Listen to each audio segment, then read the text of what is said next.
Subscribe to Legacy of Survival right now and share this channel with anyone who takes history seriously, because what we're about to cover isn't recycled trivia. This episode digs into the communication methods that kept people alive when radios failed, encryption was compromised, and capture meant death. If you care about how humans adapt under pressure, and how low-tech intelligence systems outperform machines, this is required knowledge.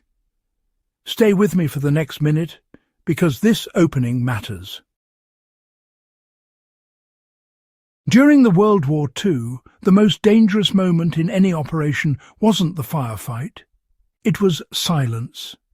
Batteries died, radios were triangulated, codes were broken, entire resistance networks were wiped out because a signal was intercepted. And yet, across occupied Europe and deep in the Pacific, people kept communicating. Not with devices, but with behaviors. Signals that looked like accidents. Messages hidden in routine. Systems so human and contextual that no machine then, and honestly, few systems now, could reliably jam or decode them.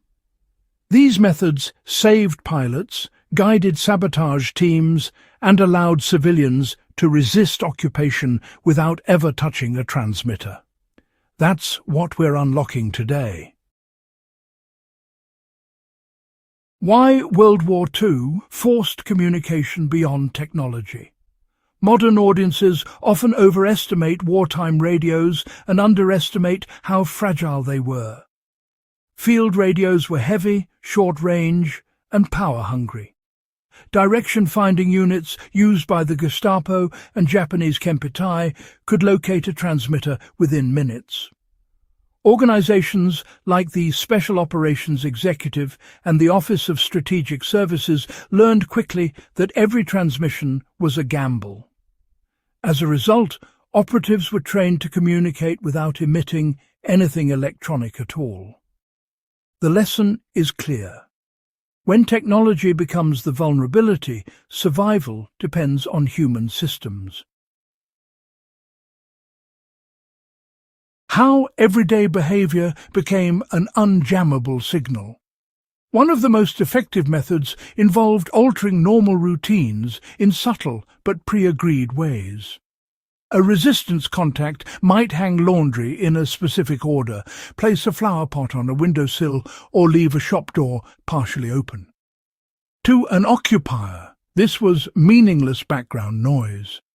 To an operative, it was confirmation that a meeting was safe or that danger was nearby. You can apply this concept today by establishing routine-based signals within a group. A change only becomes meaningful to those who know the baseline. Without that shared context, there is nothing to intercept.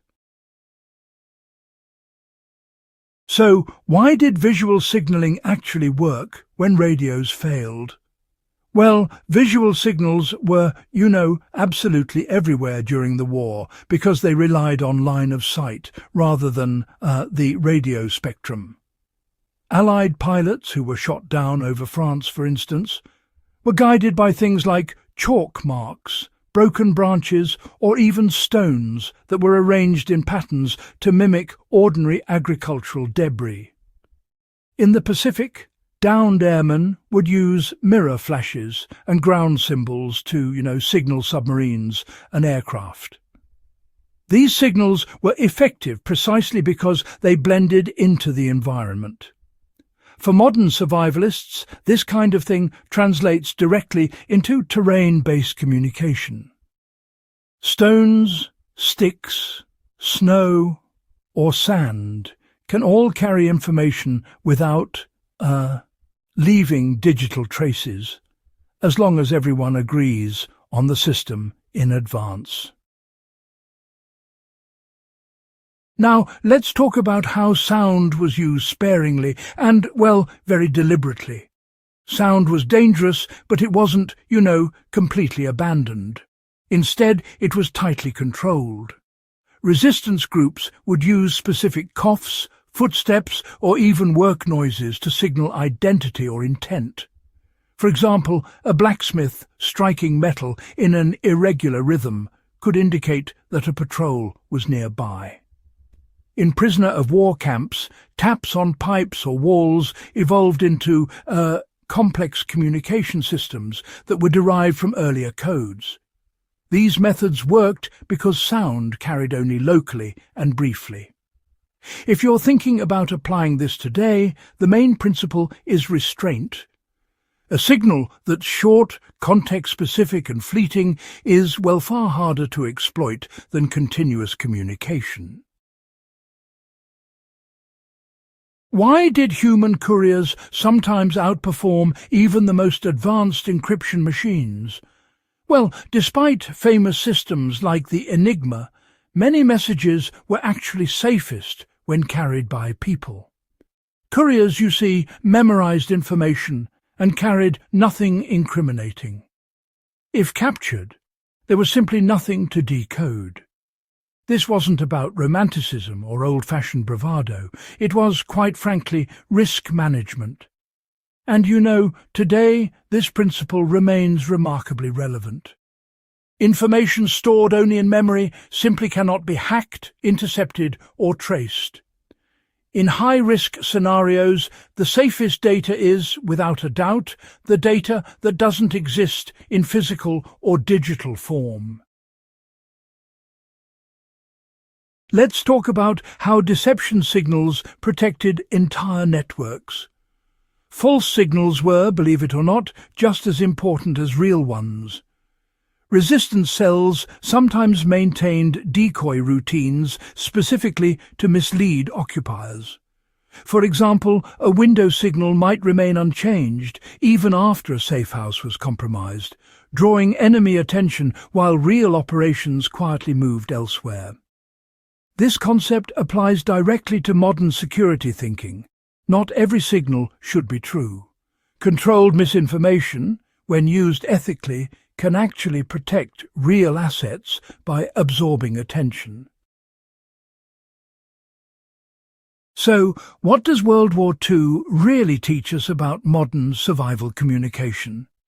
The deeper lesson here is that communication systems succeed when they align with human behavior, not just machinery.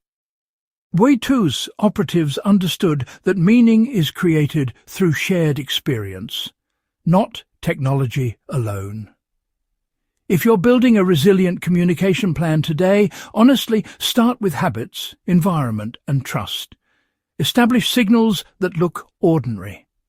Limit frequency. Avoid dependence on any single method. These aren't just historical curiosities. They are, in fact, tested survival principles.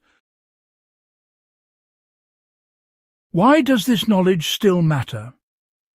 Well, World War II forced humanity to confront the limits of technology under pressure. The people who survived were not always the best equipped, but rather the most adaptable. Their methods remain relevant precisely because they don't rely on infrastructure. No satellite jammer or algorithm can disrupt a signal that exists only in shared understanding. So if this kind of deep practical history matters to you, do subscribe to Legacy of Survival, share this episode with fellow historians and survivalists, and help keep this knowledge alive. These lessons were paid for in blood, and honestly, they're only useful if we remember them.